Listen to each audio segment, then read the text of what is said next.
Ebenezer. Até aqui nos ajudou o Senhor, amém? É uma honra, é um privilégio estarmos juntos mais uma vez para estudarmos a palavra do nosso Deus. E hoje nós vamos estudar então a Igreja de Deus, ok? Um tema muito interessante. Vamos estudar a história da Igreja no decorrer de toda a história da humanidade. Vamos orar? Bondoso Deus, ajuda-nos, Senhor, motiva-nos, dá-nos força, sabedoria, porção dobrada do Teu Santo Espírito, para juntos possamos compreender a Tua palavra, para que juntos estejamos mais perto do Senhor, para que juntos possamos redescobrir a história da Tua Igreja. Pedimos a Tua bênção, sabedoria divina, em nome de Jesus. Amém. A Igreja de Deus. Como nós vamos estudar a história da Igreja desde o Jardim do Éden até os dias de hoje? Então, como esse é um estudo especial, nós vamos dividir ele em 3 partes. E hoje vamos começar então na primeira parte da Igreja de Deus. O estudo, esses 3 estudos que vamos fazer, tem por objetivo responder a essa pergunta: por que há tantas religiões no mundo? Por que há tantas igrejas e cada dia que passa mais e mais igrejas? Por que há tantas igrejas? Será que Deus tem uma igreja? Qual a igreja verdadeira? Essa pergunta é a mais importante, não? Como eu posso saber qual é a igreja verdadeira? Todas as igrejas, elas conduzem a Deus, como algumas pessoas dizem? Que igreja tem a verdade? Essa igreja existe mesmo? Então, nessa série de 3 estudos bíblicos, que vamos começar hoje, a primeira parte, vamos ver as respostas para todas essas perguntas. Então, fique atento e vamos juntos. Vamos começar dizendo que não é o nome da igreja que salva, mas o que ela ensina. A Bíblia apresenta as características da igreja verdadeira. Efésios capítulo 1, verso 22 e 23, dentro do tema que estamos estudando, é muito importante. E sujeitou todas as coisas a seus pés, e sobre todas as coisas o constituiu como cabeça da igreja, que é o seu corpo, a plenitude daquele que cumpre tudo em todos.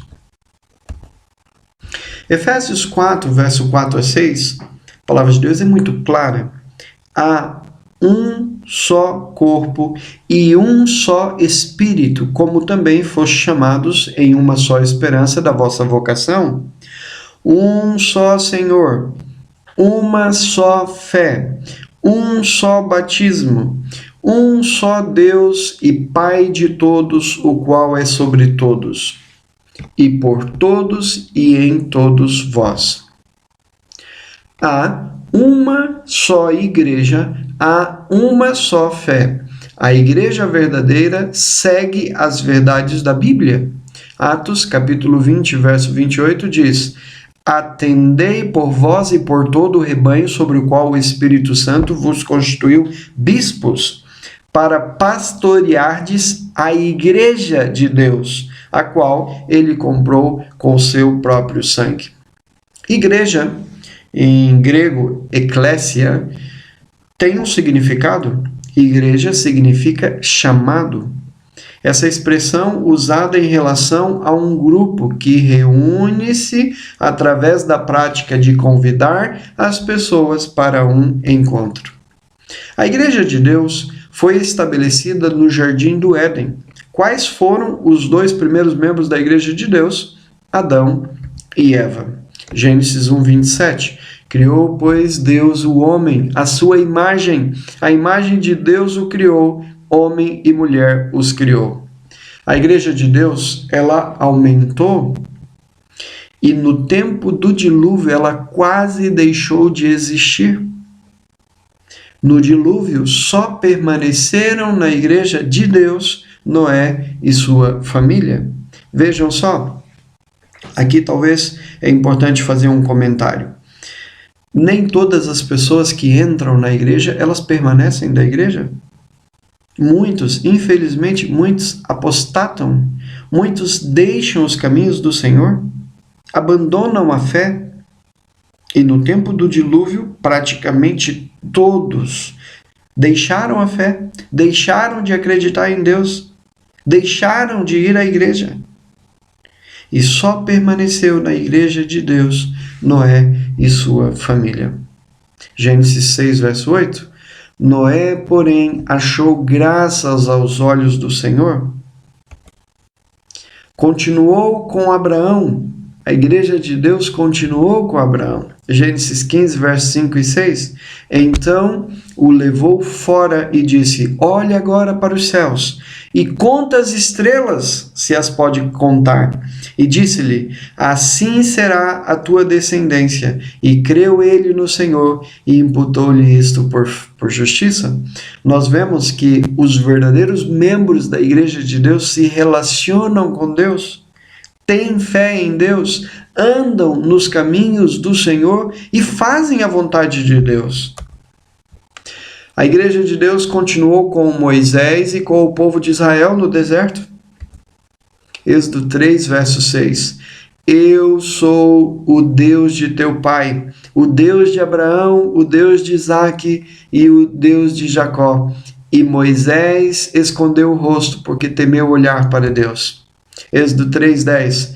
Agora, pois, vem, e eu te enviarei a Faraó, para que tires do Egito o meu povo, os filhos de Israel. Nós vemos um carinho especial de Deus para com sua igreja, para com seu povo, para com seus filhos. Filhos que estavam sendo maltratados pelos egípcios nessa época, e que agora Deus envia Moisés para resgatar o seu povo, para tirar a sua igreja do Egito e enviá-la para Canaã, a terra que mana leite e mel. A nação de Israel rejeitou o Messias. Olha que coisa triste. Depois de todo o cuidado, depois de todo o carinho que Deus teve para com o seu povo, para com sua igreja, quando Jesus veio, a igreja de Deus o rejeitou. O povo de Deus o rejeitou, não aceitou a Jesus. Talvez seria importante, então, fazermos uma pergunta para reflexão. Pode uma igreja que, teoricamente, adora a Deus, que conhece a palavra de Deus, não aceitar a Deus? Que pergunta estranha, não? Que coisa estranha. Pode uma igreja não aceitar a Deus? Pode. A história do povo de Israel mostra-nos justamente isso. Efésios capítulo 2, verso 11 e 12, a palavra de Deus diz: portanto, lembrai-vos que outrora vós, gentis na carne, chamados incircuncisão pelos que na carne se chamam circuncisão, feito pela mão dos homens, estáveis naquele tempo sem Cristo, separados da comunidade de Israel e estranho aos pactos da promessa, não tendo esperança e sem Deus no mundo. Naquele tempo, todos os israelitas se consideravam, não, os únicos membros da igreja de Deus. E todos que não eram israelitas não poderiam frequentar a igreja de Deus, não poderiam pertencer a essa igreja. E Deus veio para dizer: bom, uma vez que o povo não me aceitou, agora todos têm a oportunidade de pertencer à igreja de Deus. E por quê? Porque Deus não faz acepção de pessoas. Todos são bem-vindos na igreja de Deus. A igreja de Deus deixou de ser uma igreja nacional, por assim dizer, para se transformar numa igreja internacional. Atenção que mesmo na época do povo de Deus, mesmo na época do povo de Israel, Deus não considerava somente Israel como seu povo. Muito pelo contrário. A verdade, os planos de Deus era que Israel ensinasse ao mundo todo quais eram os princípios da palavra de Deus. e que através do exemplo do povo de Israel, todos viriam se unir à Igreja de Deus. Infelizmente, isso não aconteceu, porque uma coisa é o que está escrito na palavra de Deus e outra coisa é o que as pessoas praticam em igrejas que se consideram igrejas de Deus. Efésios 2,13. Mas agora, em Cristo Jesus, vós, que antes estáveis longe, já pelo sangue de Cristo chegaste perto. Ou seja, o sangue de Jesus purifica todos, independentemente da sua raça, da sua cor, da sua cultura, de onde vive, do seu poder econômico, do seu conhecimento. O sangue de Jesus alcança todos. Efésios 2,19. Assim, pois, não sois mais estrangeiros e nem forasteiros, antes sois concidadãos dos santos e membros da família de Deus. Ou seja, para Deus, todos são bem-vindos. Se você aceita o plano de Deus para a sua vida, você é bem-vindo à família de Deus. Você é bem-vindo à Igreja de Deus. Quem é o cabeça da igreja? E sobre o que ela está estabelecida? Seria Pedro o fundamento da igreja? A igreja de Deus tem Pedro como a pedra angular, como a base da igreja? Vamos ver pelos textos bíblicos. Mateus 16, verso 16 a 18. E Simão Pedro, respondendo, disse: Tu és o Cristo, o Filho do Deus vivo. E Jesus respondendo disse-lhe: Bem-aventurado és tu, Simão Barjonas, porque tu não revelou a carne e o sangue, mas meu Pai que está nos céus. Pois também eu te digo que tu és Pedro, e sobre esta pedra edificarei a minha igreja, e as portas do inferno não prevalecerão contra ela. Esse é o texto que muita gente utiliza para tentar justificar que Pedro é a base, a pedra angular, que é a base, o começo da igreja. E aparentemente o texto está dizendo isso. Mas será que é mesmo isso que o texto está dizendo? Atenção, se vocês já observaram, nós, quando estudamos a Bíblia, nunca podemos pegar um texto isolado, porque eu, com um texto isolado, posso não ter uma compreensão correta do que a Bíblia está me ensinando. Então, eu preciso pegar vários textos que falam do mesmo tema para que eu tenha certeza de que o que eu estou acreditando, de fato, é a verdade revelada de Deus. Então, ok, por esse texto único, poderia dizer que sim, que Pedro é a base. Mas será que Pedro, de fato, é a pedra angular, é a base da igreja de Deus?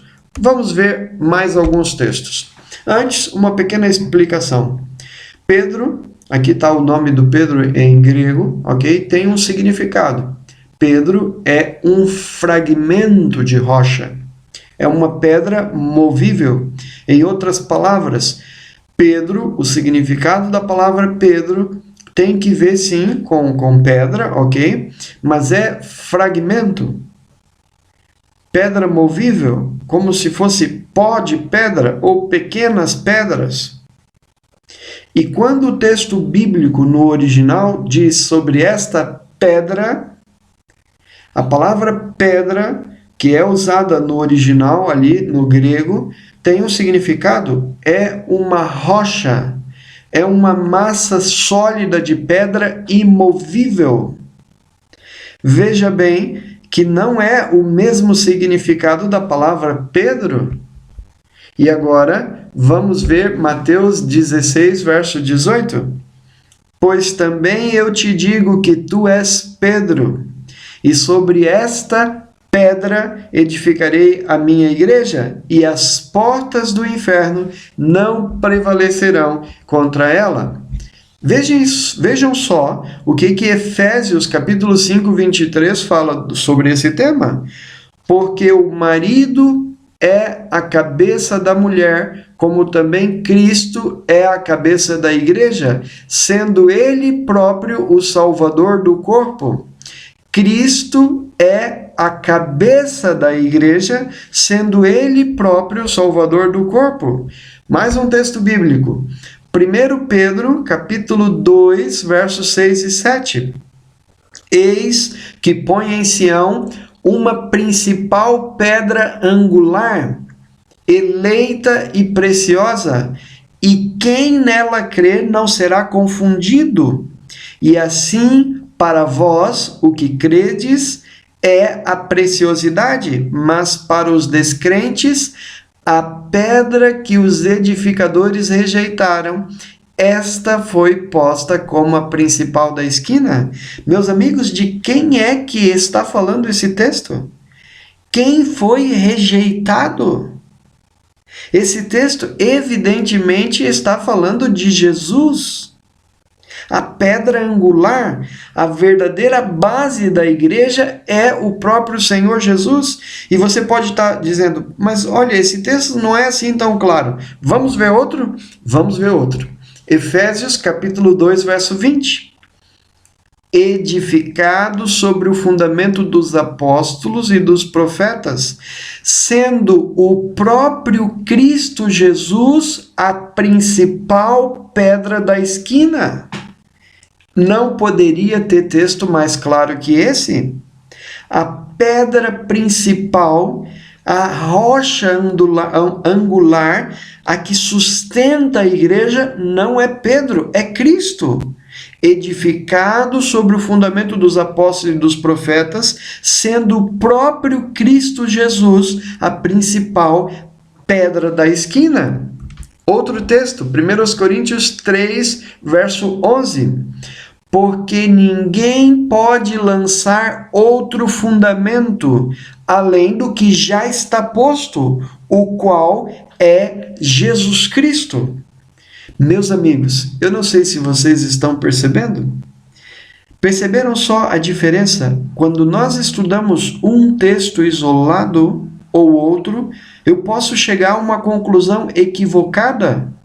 Lembrem-se que a Bíblia não é uma revista, não é um jornal para simplesmente ler. Nós precisamos estudar. Então, quando vamos falar de um tema, por exemplo, esse tema, quem é a base da igreja? É Pedro ou é Cristo? Eu preciso ver todos os textos bíblicos que falam sobre o assunto. E quando nós começamos a estudar todos os textos bíblicos que falam sobre o assunto, nós chegamos a uma conclusão óbvia. Pedro não é a base da igreja está sobre Cristo. A pedra angular é Cristo. A pedra que foi rejeitada é Cristo. A igreja de Deus tem como base Cristo Jesus. A igreja ela é comparada a uma mulher. Nós já falamos em estudos anteriores, e volto a repetir, temos a intenção de estudar de maneira mais profunda o livro de Apocalipse e Daniel. E quando chegarmos lá, vamos ver então cada símbolo, pela Bíblia, o que cada símbolo representa. É muito interessante. Mas, para ter sentido o estudo que estamos fazendo agora, é importante compreender. Quando a Bíblia menciona mulher e diz o nome dela, Maria, Marta, ou assim, está falando de uma mulher específica. Mas quando a Bíblia simplesmente menciona mulher e não dá o nome dela, está falando sobre a igreja de Deus. É por isso que a igreja é comparada a uma mulher. Efésios 5, 25. Vós, maridos, amai vossas mulheres, como também Cristo amou a igreja e a si mesmo se entregou por ela. Apocalipse 12 fala de uma mulher vestida de sol, a lua debaixo dos seus pés, 12 estrelas na cabeça. Essa mulher tem dores de parto e está para dar à luz. Gênesis 3, verso 15. Então o Senhor Deus disse à serpente: porei inimizade entre ti e a mulher. Vejam bem, o inimigo de Deus ia sempre ser inimigo da mulher, da igreja de Deus, do povo de Deus, dos filhos de Deus. Entre a tua descendência e a sua descendência, esta te ferirá a cabeça e tu lhe ferirás o calcanhar. Apocalipse 12, verso 9. E foi precipitado o dragão, a antiga serpente que se chama Diabo e Satanás, que engana todo mundo, foi precipitado na terra e os seus anjos foram precipitados com ele, conforme nós já vimos no estudo bíblico, a origem do mal. Apocalipse 12, verso 4.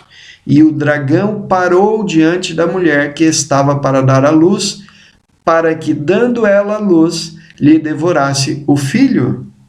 Aqui nós estamos vendo claramente que, quando Jesus Cristo nasceu, o diabo tentou destruir Jesus. Ok? Mas Deus, evidentemente, não permitiu que isso acontecesse. Mateus 2,17. Então Herodes, vendo que fora iludido pelos magos, mandou matar todos os meninos de 2 anos para baixo que havia em Belém e em todos os seus arredores. Essa ordem seguramente foi uma ordem diabólica. A intenção de Herodes era matar Jesus. Mas por trás dele estava quem? O dragão. Mateus 2, verso 13. Um anjo do Senhor apareceu a José em sonho, dizendo: levanta-te, toma o menino e sua mãe, foge para o Egito e ali fica até que eu te fale, porque Herodes há de procurar o menino para o matar. Apocalipse 12, verso 6. E a mulher fugiu para o deserto, onde já tinha lugar preparado por Deus, para que ali fosse alimentada durante 1260 dias. Nós vamos terminar essa primeira parte por aqui, porque vai entrar bastante profecia de agora para frente e vamos ter que fazer com mais calma.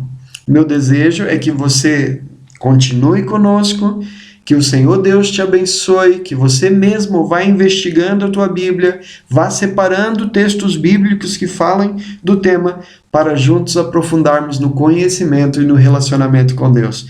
Que o Senhor te abençoe, que o Senhor te ajude, que o Senhor te motive a não desistir, perseverar até o fim, porque o Senhor tem a vitória para você. Que Deus te abençoe, meu amigo, é o meu desejo de todo o meu coração, em nome de Jesus. Amém.